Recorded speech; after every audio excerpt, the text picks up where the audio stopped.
Hey guys, Airgun Angie with Gateway to Airguns. Today's grip review is going to be on the Umarex Walther Rain. It is available in 22 or 25 caliber. This one is the 22 caliber. This is in German-made unregulated Bullpup. Let's grip it.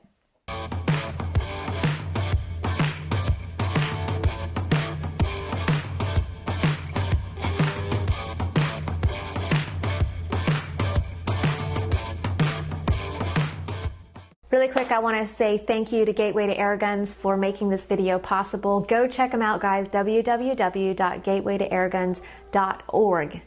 www.gatewaytoairguns.org.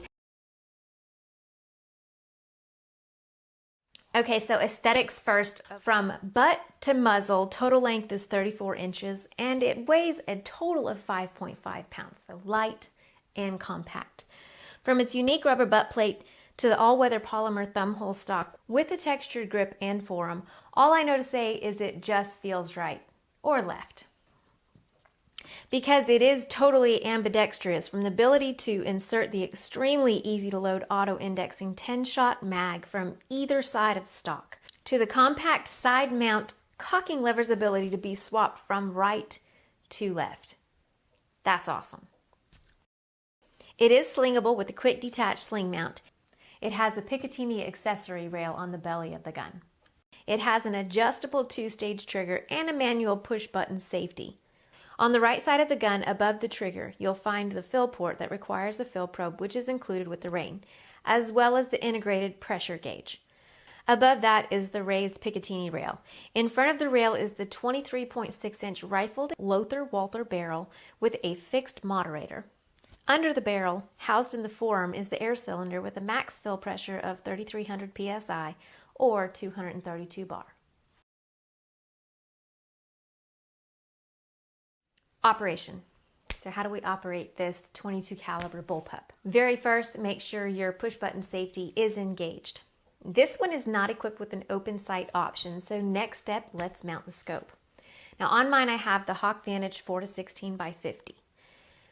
After you've mounted your scope, it's time to fill the tank. Attach the probe to your desired fill source and insert the probe into the fill port. Fill to the max pressure of 3,300 psi. Release the bleed valve and remove the fill probe. Whoops. Now check out this mag. See how easy it is to load?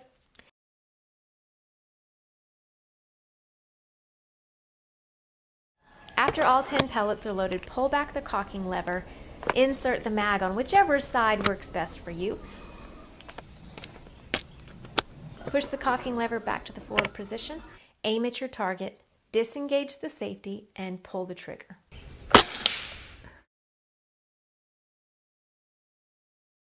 Performance. This is the best part. Trigger pull and DB reading first. So for trigger pull, I got 3 pounds, 2.7 ounces, and 3 pounds, 5.5 ounces. It's a little bit heavy, but it's adjustable. Now for the sound. So for the decibel meter at the muzzle, I got 97.7 and 97.5. I moved it 20 yards away, I got 96.3 and 94.3. So yeah, it's a backyard friendly gun. So before I brought this one to the bench, guys, I cleaned the barrel and I found that it may not have affected the accuracy at all because this barrel was already pretty clean. First thing, I tested several pellets off camera at 25 yards to see which ones performed the best for my 50-yard testing. And those ones were the JSB 1813s, which were pretty close and tied up with the 15s, the JSB 15.89s. Next, I had the Barracuda Hunter Extremes. Those ones shot pretty well at 25 yards. And then I've got a couple of slugs, the H&N Sport 25 grain slugs, and some new ones from Andrew Casey. These ones are 20.6 grain slugs. For reals this time, I got the exact jumbo heavy JSB 18s. Those ones, I'm interested to see how they shoot at 50 yards because they were absolutely beautiful. The favorite of all of them at 25. All right. For the first shot card, shooting each pellet 5 shots at each target, I filled it up to 200 bar And I did not top it off for each new pellet, which I found out later that I should have. All right, the Barracuda Hunter Extremes.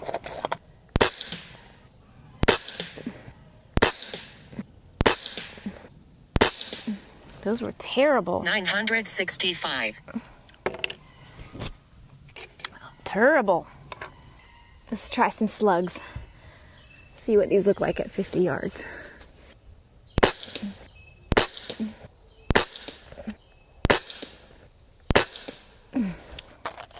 All right, these are Casey slugs. I'm gonna check these ones out. They shot pretty good at 25. Obviously, or they wouldn't be on the table.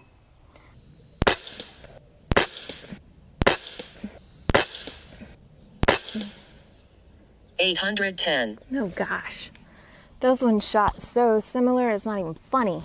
With my second shot card for the 5 shot groups, I tried it at about 160 to see how it shot there.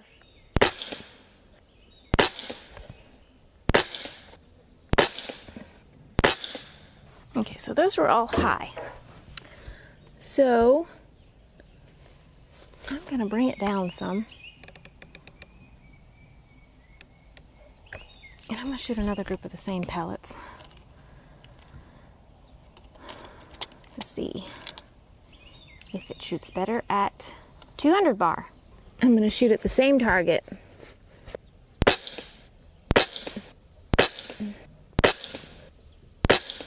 That's much better. 200 bar it is. All right, Barracuda Hunter Extremes from H&N Sport. And I've got the gun filled back up to 200 bar. Whoa. That needs to come up. You say, how can you see, Angie? I can't. Whoa, these ones are not great at 50 yards. So I know I adjusted the point of impact, but I'm not even going to bother shooting that 5th pellet because they're terrible. A little low.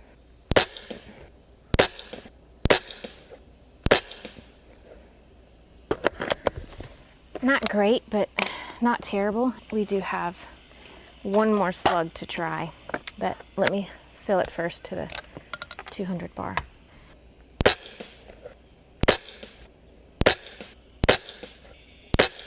The best ones are the 18s, the JSB 18s. All right, full to empty. Now I'm gonna shoot not one single target. I'm gonna shoot each mag at a separate bull, so we'll see how it does as far as accuracy with each mag.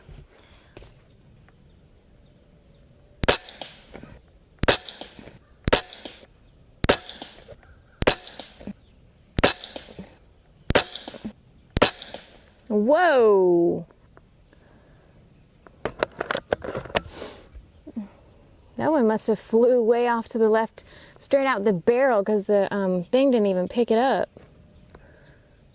It hit the very left side of the target. That's crazy. That one did too. That one did too. What in the world? And then dry fire. That was really odd.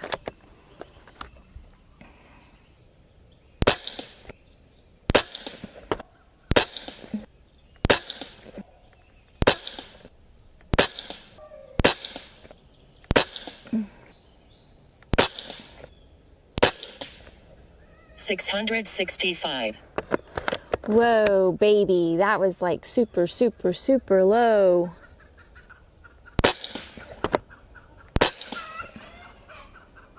Chronograph. Wake up.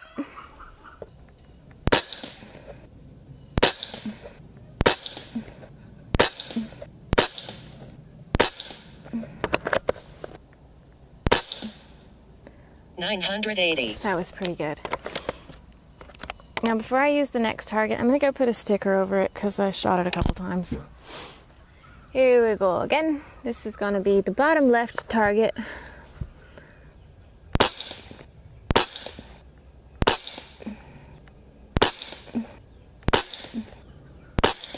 Whoops.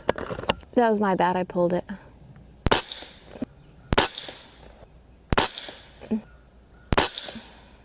Well, guys, that wasn't that great. I mean, it shot quite a bit higher. It seems like every mag climbs a little more than the other one. That one shot quite a bit higher than the other mags. Let's go ahead and move on to the next one and see what happens. Where are we here? About 150 bar.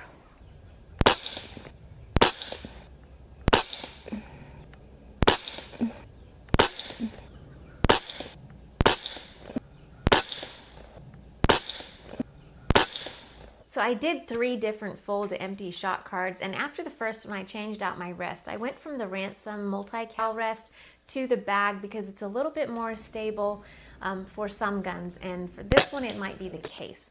But I'm not so sure that's the reason. It seems like the more I shot the rain, the better it got. Like maybe it has a break-in period or a valve settling period. I'm not sure, but it seems like the more I shot it, the better it got. I will say that the POI does change with each mag. The first and second mag have a similar POI, almost right on point. Then the third and fourth seem to rise, but are tighter. And the fifth and sixth drop some, but keep the tightness of pattern. This being a non-regulated gun, it's going to require the shooter to get to know the gun very well to get the most out of it. And as I was saying, the more I shot it, the better it got. So just imagine, guys, it may only get better from here. I would say fill it to 180, maybe 190 bar. You'll get about 20 to 30, more like 30, similarly accurate shots, which isn't bad for an unregulated PCP, and it's putting out a pretty good amount of power. Let's talk about that. At shot 1, I got 849 feet per second. I got a total of 55 shots, but I did dry fire a few because the mag doesn't have like a stopper where it lets you know you're out. You just kind of forget to count, and then next thing you know, you're blowing air. Shot 30, which I'm going to say is halfway, I got 972 feet per second, and at shot 55, we'll say more like 60, I got 832. So the most efficient and consistent shots were shot 25 through 35, where it was at max velocity, into the third and fourth mag. Though the tightness of the groups didn't seem to suffer one bit as the pressure dropped. With the hobbies, which are 11.9 grain lead, not lead free, lead pellets, I was getting 1,063 feet per second. That's an average of 28 foot-pounds of energy. All right, guys, here we go. RX Target Systems, offhand.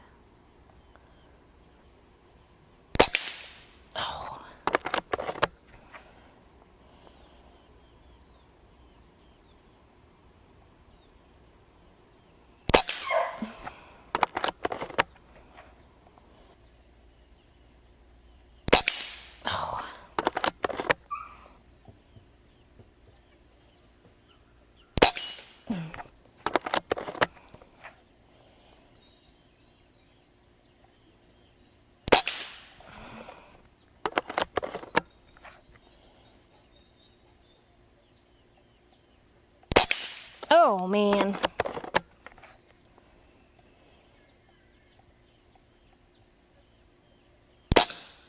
Reload.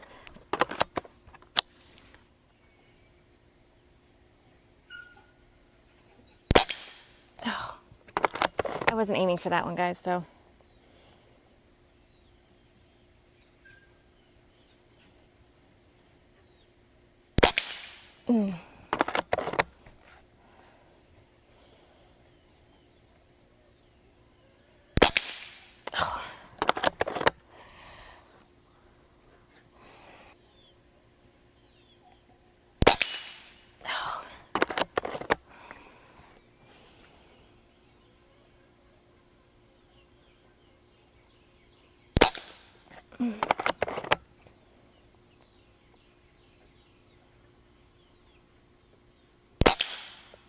Got it.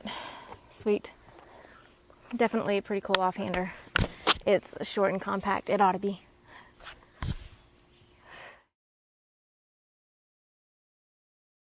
Okay, on to cons. So there are a couple, well, maybe one more than a couple. The first one is it has a fill probe. It would be lovely if it was just the standard Foster fitting. It would be fantastic, but it's got a fill probe. Oh well, we can get over that. The next one, guys, the trigger's a bit heavy, but it's adjustable.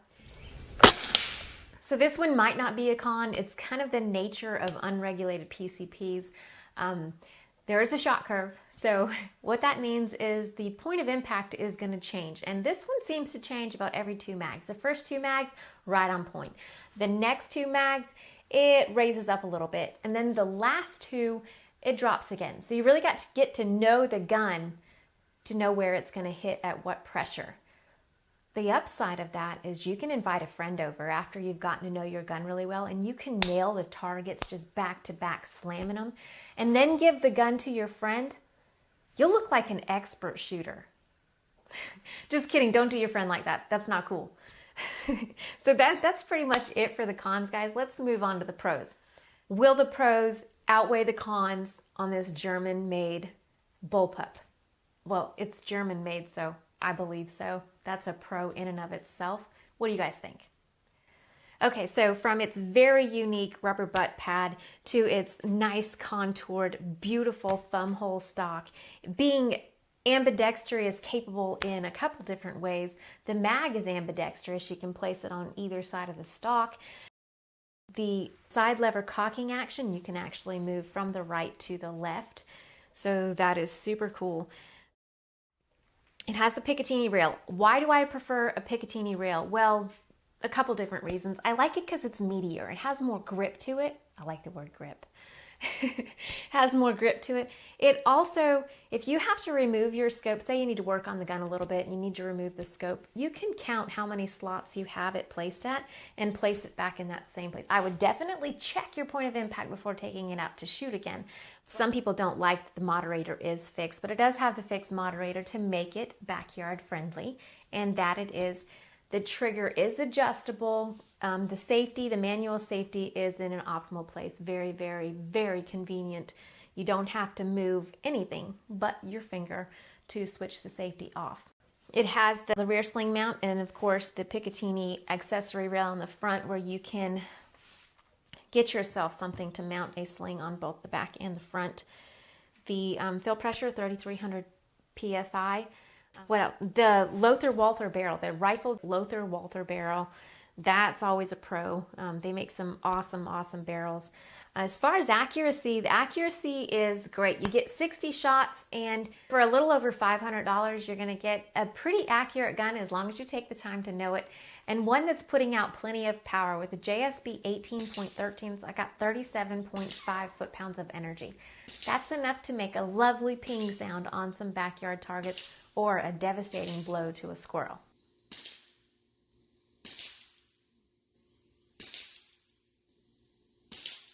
I would like to take a moment to say thank you to Gateway to Airguns. Thank y'all so much for making these videos possible. If you guys have not checked them out, you really, really should. If you're an air gunner, you like air guns, you like shooting, go check out www.gatewaytoairguns.org. There is something for every air gunner alive. I promise. That's it for the grip review on the Umarex Walther Rain in 22 cal. Thank you guys so much for watching. I'm Airgun Angie with Gateway to Airguns. Y'all don't just have a good day, have an awesome one. See ya.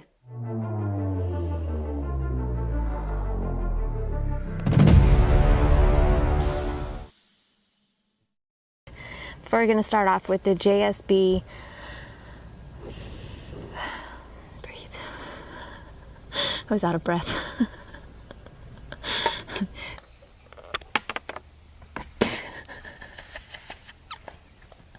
Redo.